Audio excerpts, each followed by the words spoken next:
자, 우리 비문학은 요번엔 별로 좋지 않습니다. 자, 우리 예상했던 대로 인문지문은 가와 나가 나왔고 이들의 관계를 묻는 문제가 좀 나와야 되는데 그냥 수많은 정보만 주고 이것들을 비교하는 문제가 나왔어요. 그러니까 별로 좋지, 논리적으로 딱딱 맞아떨어지는 게 아니라는 거고, 글도 좀 틀렸고 틀린 문제도 있는 것 같아요, 제가 보니까. 그래서 어쨌든 간에 자, 요번 비문학은 그냥 정보만 많다라고 해서 별로 좋은 지문은 아니다. 그러나 패턴은 그냥 유사하다라는 것만 보고, 비문학은 글 읽기가 중요한 거거든요. 문제보다 글만 제대로 읽으면 문제 푸는데 지장이 없으니까 반드시 가와 나 두 개의 지문이 나올 때 이들은 공통으로 무엇을 가지고 있고 그들은 각각 어떤 측면에서 차이를 가지고 있는가, 그들은 범주는 동일한 상태에서 이 차이도 상대적이다 라는 것들 여러분들 이해하면서 가를 읽고 나서 가가 끝나면 가 문제가 있으면 바로 가 보시고, 있으면 풀고, 나를 읽을 때는 반드시 가를 염두에 두고 이 범위 안에서 읽어야 된다는 거 주의하시고, 지금처럼 우리 이 지문은 예술 이거 다 모의고사랑 선생님 청기누설에서 벌써 다 연습했던 지문들이에요. 그래서 요런 상대어, 인문 지문들은 상대어를 중심으로 보라는 거 다시 한번 강조하면서 읽어보도록 합니다. 어떻게 읽는지를 보세요. 읽는 게 중요합니다.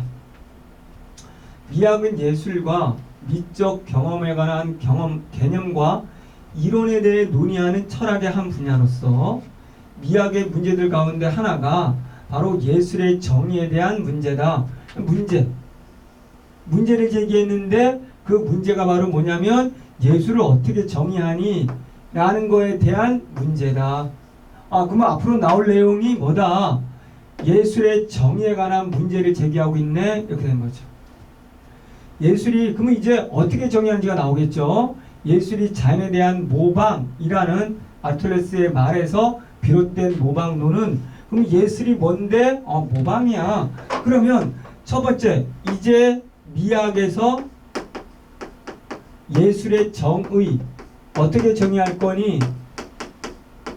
나오겠는데 첫 번째 나온 게 뭐다? 모방이야. 자연에 대한. 이게 아리스토텔레스의 모방론이고, 그러면 사람 나오면 알아두세요. 아리. 이렇게. 대상과 그 대상의 재현이 닮은 꼴이어야 된다. 재현이 닮은 꼴이어야 한다는 재현의 투명성. 그럼 모방, 재현, 닮은 꼴, 투명성. 이런 단어들만 찾으세요. 결국 어려운 게 없고 이런 단어 찾기야. 그러나가 나왔다는 말은 이제 파트 모방 아니네요. 예술가의 독창적인 감정 표현을 중시하는 한편 외부 세계에 대한 왜곡된 표현을 허용하는 낭만주의 사조가 그러면 낭만주의가 나왔네.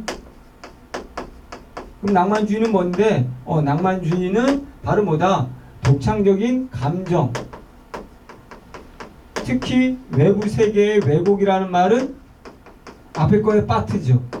바로 그대로 재현해야 돼. 외부 대상들 비틀어도 돼. 이렇게 되는 거죠. 그러니까 파트가 되는 거죠. 뭐가 나올지 벌써 다 아는 거죠.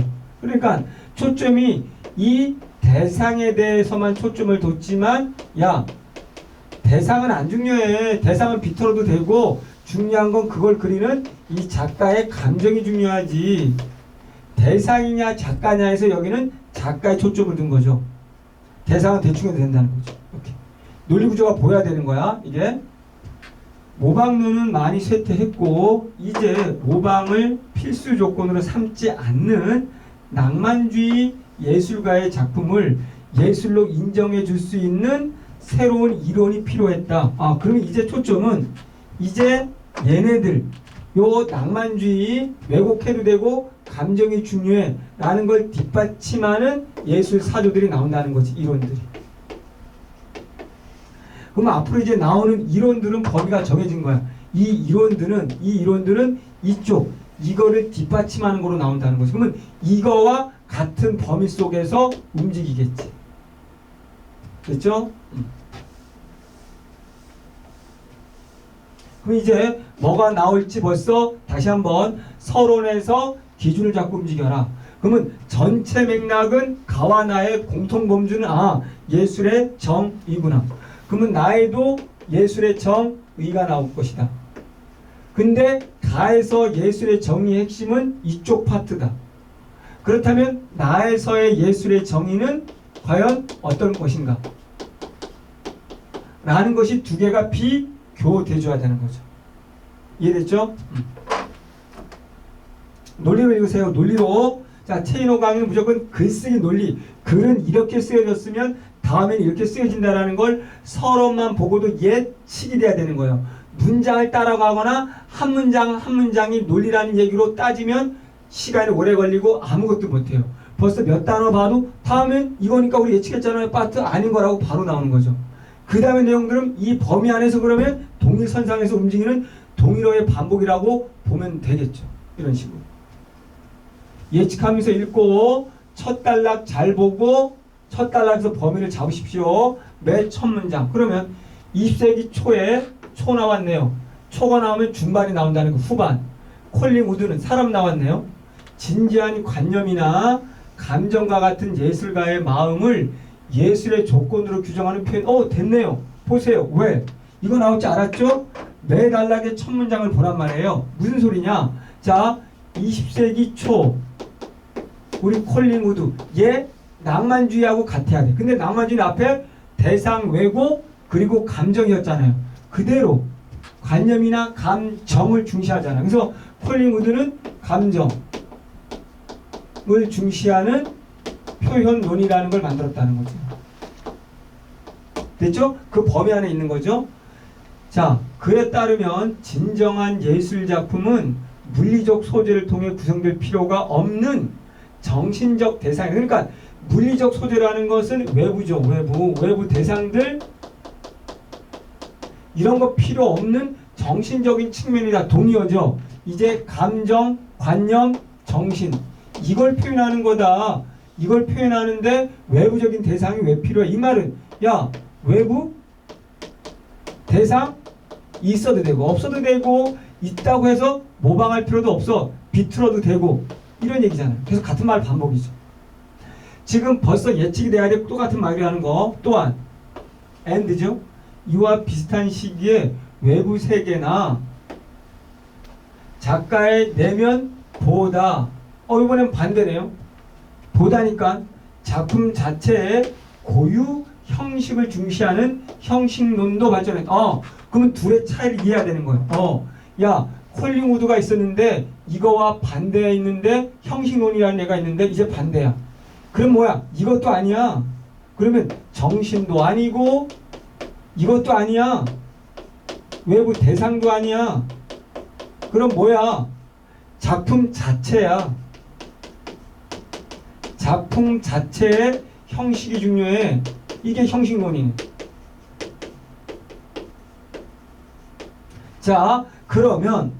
그러면 여기서 글이 살짝 빗나가는데 어쨌든 얘는 앞에 낭만주의 이론을 그대로 보완해 줄 수 있는 거란 말이죠. 그 다음에 여기는 누굴까? 읽어보면 벨입니다. 벨의 형식론 벨. 그럼 이거 치사하지만 차이점 알아야 돼요. 이거는 외부 대상 필요 없어. 이건 똑같이 둘 다 필요 없어. 이것도 필요 없어. 정신도 외부 대상도 필요 없어. 그냥 작품 자체의 형식만 있으면 돼. 이게 벨이에요. 얘하고는 반대죠 지금. 그러나 글이 논리가 되려면 얘도 낭만주의에 속해야 되거든요. 정신이나 대상을 정신을 옹호하고 대상은 왜곡해도 되는 거. 그러니까 여기서는 그러면 정신주의하고 살짝 벗어나는 거예요. 정신도 필요 없어. 오로지 작품이기 때문에. 그러니까 살짝 이런 부분이 글을 못 쓴 거예요. 벨의 형식론은 예술 감각이 있는 비평가들 많이 직관적으로 식별할 수 있고 정의는 불가능한 어떤 성질을 의미 있는 형식을 통해 그 비평가들에게 미적 정서를 유발하는 작품을 예술작품. 그럼 어떻게 정의 내리냐? 그랬을 때 얘네들은 드디어 뭐야? 이 작품을 봤을 때 비평가들 많이 정의는 불가능해. 뭐라고? 정의는 불가능한데 우리가 이 형식이 의미가 있는 형식이야. 정의는 불가능한데 의미 있는 형식. 근데 그 이 의미 있는 형식을 통해 미적 정서를 유발해. 누구? 그 누구한테? 비평가들한테. 그러면 여기는 이제 억지로 이제 다시 들어온 거야. 다시 어디로? 이 정서, 감정을 중시하는. 이것도 낭만주의 하나의 부분이니까 살짝 헷갈릴 수가 있어요. 정신이나 이거보다는 요거는 바로 뭐다? 이거는 작가의 정신인데 이거는 비평가의 정신이거든요. 비평가들에게 정서를 일으키면 정서. 이거는 예술로 말할 수 있어. 이런 얘기죠. 차이점 이해해야 됩니다. 비평가들한테 일으키는 겁니다. 자, 20세기 중반, 예상한 대로 중반이 나왔어요. 그러면 또 앞에 얘네하고 뭐가 다를까? 그럼 범주 속에서는 어쨌든 정서, 대상, 필요 없음. 이 안에 묶여야 되는데 이번에 뭘까를 봅시다. 뒷시당이 변기를 가져다 전시한 셈이라는 작품은 예술작품으로 인정되지만 그것과 형식적인 면에서 차이가 없는 일반적인 변기는 예술작품으로 인정되지 않는 이유를 설명하지 못하게 되자 두 가지 대응 이론이 나타났다. 그러면 다시 두 가지가 나오네요. 그러면 야, 뒷상의 변기는 예술이고 왜 일반 변기는 예술이 아니야? 어쨌든 뒷상의 변기라는 예술이 될 수 있는 것과 아닌 것을 가르는 이론, 근거 두 가지가 있다는 거죠. 그러면 하나는 우리가 흔히 예술작품으로 분류하는 이런 것들이 서로 이질적이어서 그것들 전체를 아울러 예술이라 정의할 수 있는 공통된 요소를 갖지 않는다는 외치의 예술 정의 불가론이다. 뭐냐면 첫 번째, 야, 예술 정의 불가해. 예술을 어떻게 정의하니? 왜? 영역이 다르기 때문에 예술에는 공통적인 요소가 없어. 공통적인 요소를 가질 수 없어. 그러니 영역이 다른데 공통이 없으니 예술 정의할 수 없지. 이게 웨이츠라는 사람이 지금 너무 많이 나와. 그러니까 이게 지금 안 좋은 글이라는 건 지금 몇 명이 벌써 나와. 처음에 아리부터 시작해서 콜, 벨, 이제 웨이츠까지 너무 많아요. 근데 나에서 나오는 사람까지 안 좋은 글이야. 무조건 정보만 죽으라고 넣는 거야 지금. 응? 그의 이론은 예술의 정의에 대한 기존의 이론들이 겉보기에는 명제 형태를 취하고 있으나 사실은 참과 거짓을 판정할 수 없는 사이비 명제이므로 예술의 정의에 대한 논의 자체가 불필요하다. 야, 불가능. 야, 우리가 지금 예술이 뭐라고 말하는 건 참도 아니고 거짓도 아니잖아. 참 거짓도 없는, 이것이 없는 명제, 사이비 명제인데 어떻게 예술을 정의하겠니? 라고 해서 야, 예술은 정의할 수 없어. 그렇기 때문에 이 병리라는 게 예술인지 아닌지 말할 수 없어. 이렇게 말하는 거죠.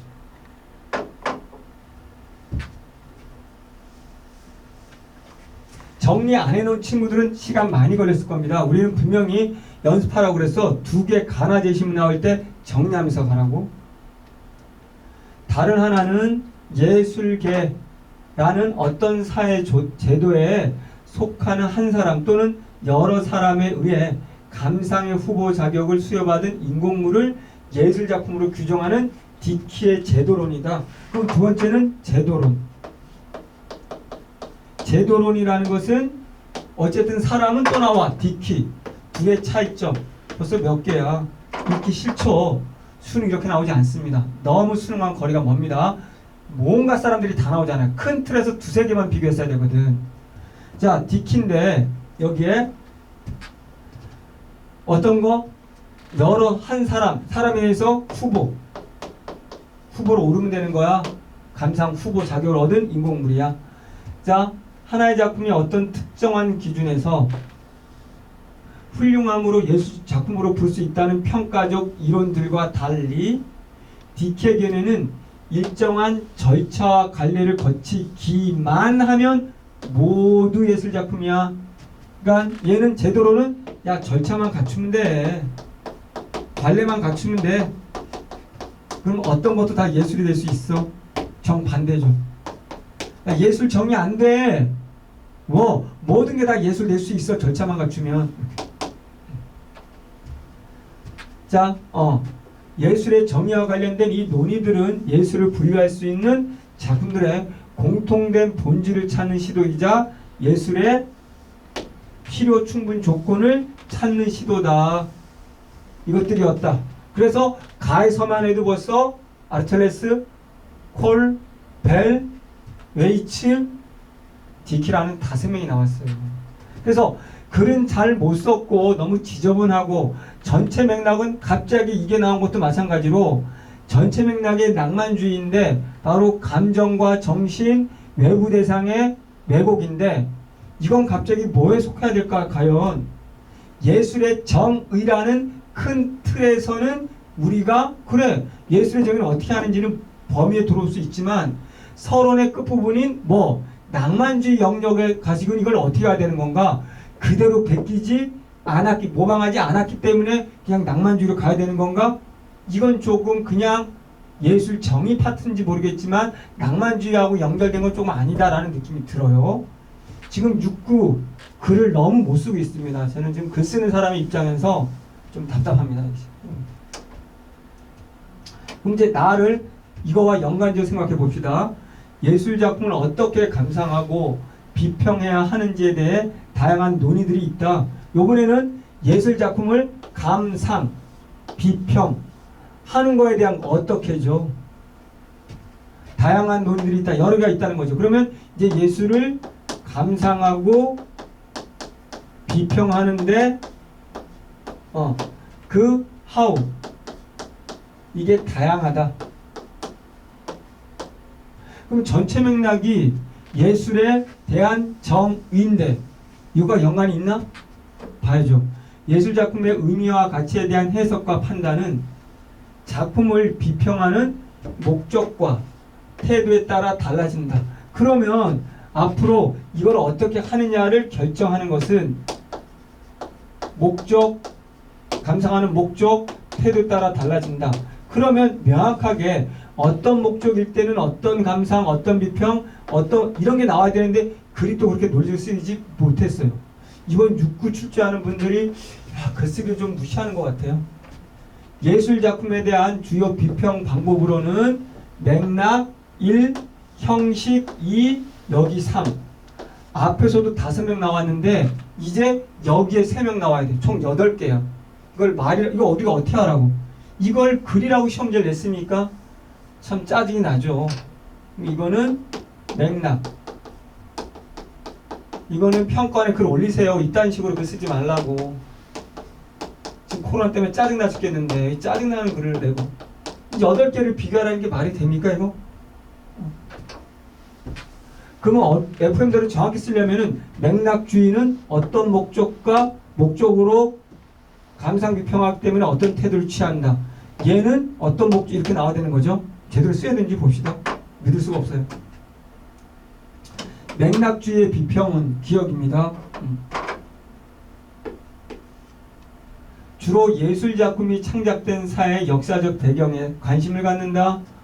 대표적인 사람이 텐이다. 아이고 다행히도 이름은 한자식이어가지고 텐 앞에 사람 무슨 다 까먹었어요 저는. 텐 그리고 이건 맥락이니까 그 맥락이란 동의어로 사회 역사적 배경. 비평가 텐은 예술작품이 창작된 당시 예술가가 살던 시대 환경 정치 이용 미치는 효과. 맥락과 동의어. 예술작품 비평의 중요한 근거로 삼는다. 지금 비평의 근거예요. 정의가 아니고. 그 이유는 예술작품이 예술가가 속해 있는 문화의 상징과 믿음을 구체하며 예술가가 속한 사회 특성을 반영한다고 보기 때문이다. 그럼 억지스럽게 말한다면 이유 예술작품이란 뭐냐? 라고 얘네가 바라보는 정의라면 그거는 예술작품이 그 사회의 문화, 상징, 구체화 등등 특성 반영한다. 이게 예술이다. 그럼 그런 말 해줘야지. 정의적인 측면에서. 또한 맥락주의 비평에서는 작품이 창작된 시대적 상황 외에 작가의 심리적 상태와 이념을 포함하여 가급적 많은 자료를 바탕으로 분석 플러스 이게 사회문화의 맥락과 작가의 심리, 이념까지 포함된다라고 보는 거죠. 그럼 이제 비교, 니은 나오려나요? 니은 안 나왔네. 그러나 객관적 자료를 중심으로 작품을 비평하려는 맥락주의는 그러면 한마디로 퉁 쳐서 맥락 이런 것들 객관적이라고 말을 바꿀 수 있겠네요. 그러면 객관이 보였으니 이제 주관이 나와야 되나요? 이렇게 그 다음 거는 맥락주의는 작품 자칫 외적인 것 동의어 객관 요소에 치중하여 작품의 핵심적인 본질 내적인 거를 훼손할 우려가 있다는 비판을 받는다. 객관이기 때문에 동의어 외적인 자료이기 때문에 뭐가 이룰 수 있다? 내적 본질을 이룰 수 있다. 이렇게 논리를 읽어가세요. 상대어로. 이게 한계다. 그럼 앞으로 나올 내용 이거 찾아라. 이게 나오겠죠. 그러면 이러한 맥락주의의 비평의 문제점을 극복하기 위한 방법으로는 형식주의 비평과 인상주의 비평. 그러면 형식주의하고 얘 둘하고 다르게 여기 나오는 인상주의, 형식주의와 인상주의라는 애들은 이제 셋 중에 어떻게 차이가 나는가? 얘네들하고 얘네는 뭐다? 얘네들은 뭐를 중시한다? 요 내적인 걸 잃어버리는 걸 찾는다. 형식주의 비평은 예술 작품의 그대로죠. 계속 외적인 건 버리니까. 대신에 작품의 형식적인 요소와 그 요소들 간의 구조적인 유기성을 중시한다. 그러면 형식이라는 것은 외적인 건 아니고 그러면 내적인 것도 아니네. 뭐야? 그 작품 자체의 형식 이 요소끼리의 유기 대표적인 사람이 누구냐면 얘는 어이구 또 사람 나와야 되겠죠? 프리드. 얜 템, 얜 프리드. 또 어떻게 풀어? 프리드와 같은 형식주의의 비평가들은 작품 속에 표현된 사물, 인간, 풍경, 내용, 도, 다 내용보다 선, 색, 조용 같은 원리, 우수성, 판단의 기준. 그러면 억지스럽게 예술이 뭐야? 예술이란 그 작품 속에 내용이 아니고 형식, 선, 면, 색, 형태 이런 것들 그 자체야. 이것들의 유기성이 예술이지. 억지스럽게 끼워 맞췄을 때 얘네들이 예술을 뭐라고 보는가? 그래서 어디에 초점을 맞춰서 예술을 감상하는가? 목적이 없네요. 목적. 태도도 없고. 차라리 뭐라고 이런 말 하지 말고 지금 감상을 비평하는 데 있어서도 여기는 예술의 본질, 예술을 어떻게 정의하는가에 대한 다른 그런 생각들을 바탕으로 감상하게 된다라고 했어야 되는 거지. 그래서 예술이란 이거야. 외적인 거. 예술이란 이거야. 그 자체야. 이렇게.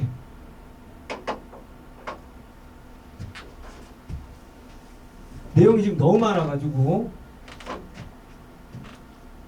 인상주의의 비평 여기가 니은 인상. 그럼 인상주의는 모든 분석적 비평에 대해 회의적인 시각을 가지고 있어서 예술은 어떤 규칙이나 객관적인 자료로도 판단할 수 없다고 본다. 알아? 얘하고 반대니까 얘는 객관 싫어해. 반대니까. 얘네 둘 다 공통은 객관이 아닌 거야. 훌륭한 비평가들은 대작들과 자기 자신의 영혼의 모험들을 관련시킨다. 핵심은 이제 자기 자신이야.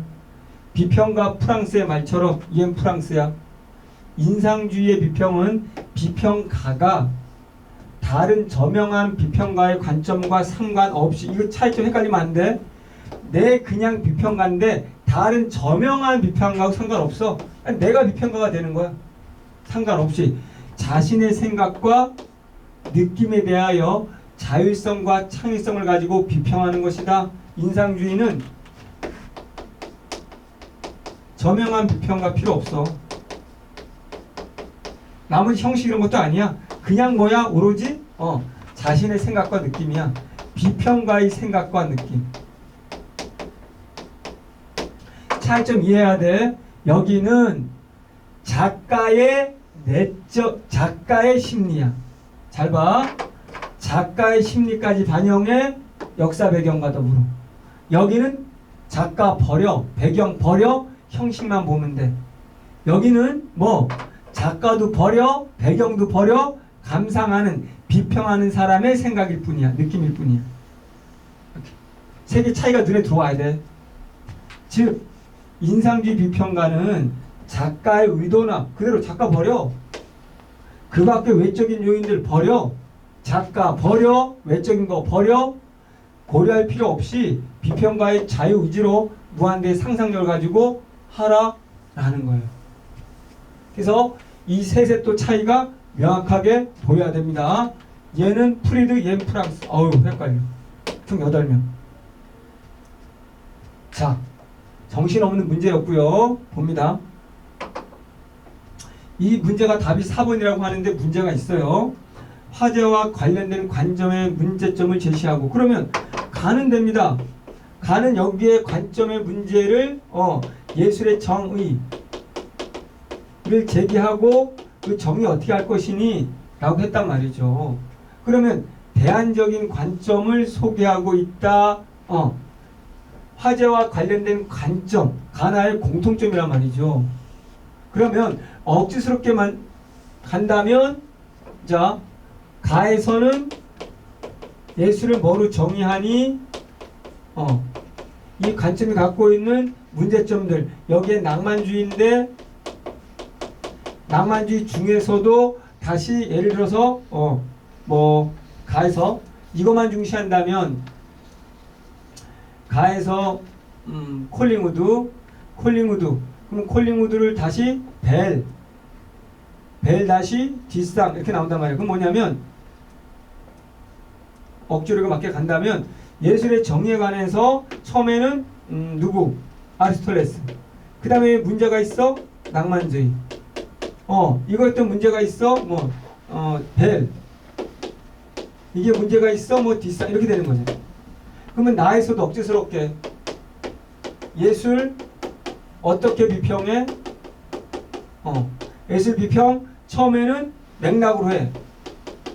그럼 맥락으로 하면 뭐가 문제가 있냐면 너무 객관에 휘둘려. 그럼 형식으로 해. 근데 이 둘 다 필요 없어. 그냥 자기 개인으로 해. 인상. 그래서 이거를 각각의 대안이라고 이렇게 억지스럽게 4번으로 해보겠습니다. 자, 가의 형식론에 대한 이해로 가장 적절한 겁니다. 형식론은 벨이죠.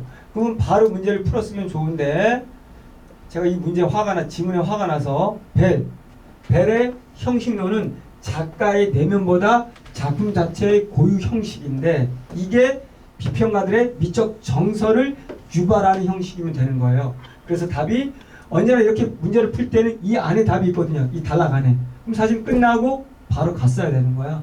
그러면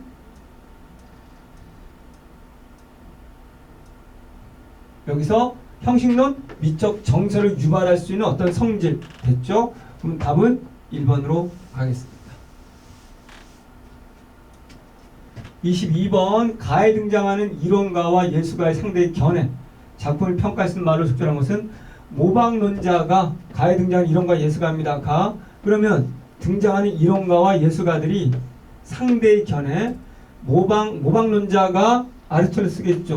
그럼 뒷상한테 당신의 작품 셈은 병기를 닮은 것이 아니라 병기 그 자체라는 점에서 예술 작품이 되기 위한 필요 충분 조건 아닌 거지. 모방론자들은 무조건 뭐야? 최대한 재현, 그래서 투명성 이거지. 변기는 그 자체이기 때문에 모방이 아니기 때문에 예술이 아니라고 해야 되는 거지. 그건 예술이 될 수가 없어 라고 말해야 되는 거지. 나머지 보세요. 낭만주의 예술가가 모방론자들에게, 낭만주의는 이제 정서죠. 대상을 재현하기만 하면 감정이죠. 감정. 표현하지 않는 작품도 예술 작품을 인정하는 당신의 의견을 받을 수 없다 됐죠. 표현론자. 이건 표현론자는 아까 좀 전에 한 것처럼 뭐야?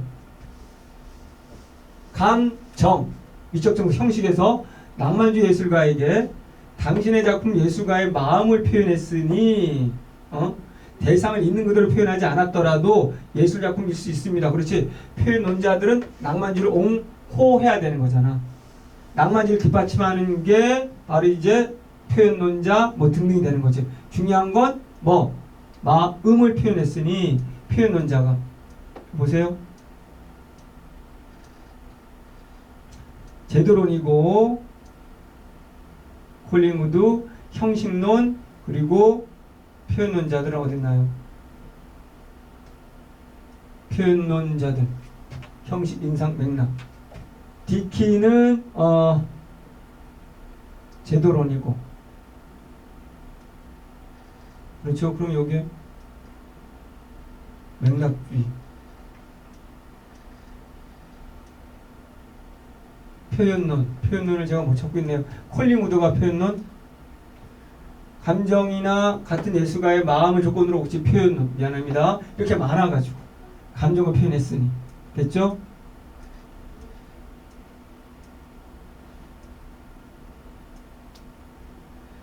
자, 뒷상이 제도론자들에게 예술계에서 일정한 절차와 관례를 거치면 예술작품이라는 당신의 주장, 그 제도론자의 주장이죠. 저희 작품 셈 외에 다른 병기들도 예술작품이 될 수 있음을 인정하는 것입니다. 절차만 거치면. 예술정의 불가론자들은 표현론자들에게 당신이 예술가의 관념을 예술작품의 조건으로 규정할 때 사용하는 명제는 참과 거짓을 판단할 수 없기 때문에 받아들일 수 없습니다. 정의 불가론자들은 당신이 아는 거 참 거짓 안 돼 됐죠. 자, 23번 가와 나를 읽은 학생입니다. 가와 나. 복잡해서 그냥 단순하게 복이 나오든 뭐 나오든 미끌이 초점이거든요. 그러면 콜링우드는 감정이죠. 화가 A가 낡은 신발을 그린 것에서 아버지에 대한 그림이라는 감정. 디키는 제도죠. 절차. 디키의 관점을 적용하면 평만 신발이 특별한 이유는 신발의 원래의 주인 화가였다는 사실에 언급하여 이 그림을 아니죠. 아까 말한 것처럼 안 봐도 디키는 제도론이죠. 디키 제도론. 감상의 후보 자격을 수여받은 인공물. 그래서 절차와 관례만 지키면 되는 것이기 때문에 쉽게 답이 2번이 됐습니다. 정보는 많은데 문제는 쉽죠. 텐의 관점을 적용하면 텐 어딨어? 텐은 여기네요.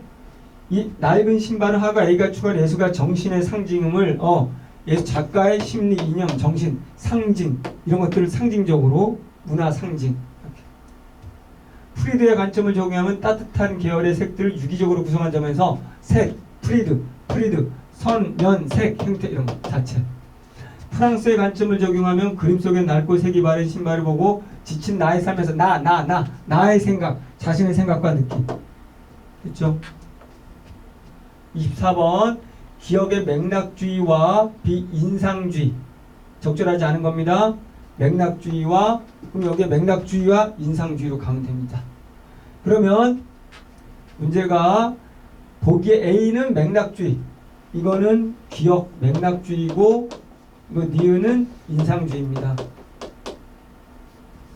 그럼 뭐 크게 보기는 잘 안 읽어도 보기를 보는 거지만 중요한 건 기억과 니은의 맥락이잖아요.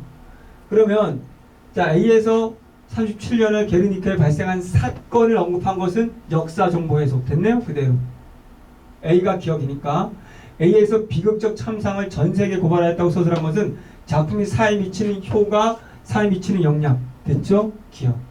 그림 안 봐도 되고 보기 안 봐도 되고. B에서 슬퍼 보이고 고통을 호소하고 라고 하는 서술한 것은 작가의 심리 상태 틀렸죠. 이 심리 상태는 B에서는 오로지 인상주의는 내 거야 됩니다. 자신 거, 비평가, 감상자 얘 몫이지 앞에서 말한 작가의 감정은 버려가 되는 거죠. 답은 쉽게 3번. B에서 우울한 색과 기괴한 행태를 언급한 것은 비평가의 주관 주관적 인상이죠. 주관. 객관의 반대, 객관의 반대, 주관. 비에서 희망을 갈구하고 나하고 서술한 것은 비평가의 자유, 비평가 거예요. 비평가. 논리적으로 너무 쉬운 건 이거죠. 여긴 작가라고 했고 이건 비평가라고 했단 말이죠. 그럼 범주가 틀렸네? 라고 쉽게 답을 찾을 수 있겠죠. 25번은 답 바로 갑니다. 평가적 이론들. 지문의 C는 이거야. 평가적 어떤 평가들에 관한 이론입니다. 말 그대로 이론. 이때 한자로 쓰면 이건 이론 있지. 이론인 거고요. 이건 논리상 이 문제에 대해서는 이론의 여지, 이는 다른 생각이에요. 다른 생각. 평가적 이론들과 달리. 그러면 동은 발음은 이론인데 이의 다를 이자 뜻이 다르네요. 발음은 똑같은데 뜻이 다릅니다. 답이 3번 됐습니다. 자, 이렇게 해서 우리가 일단 첫 번째 지문은 풀어봤습니다. 잠시 후에 우리가 과학 지문 한번 풀어보도록 하겠습니다.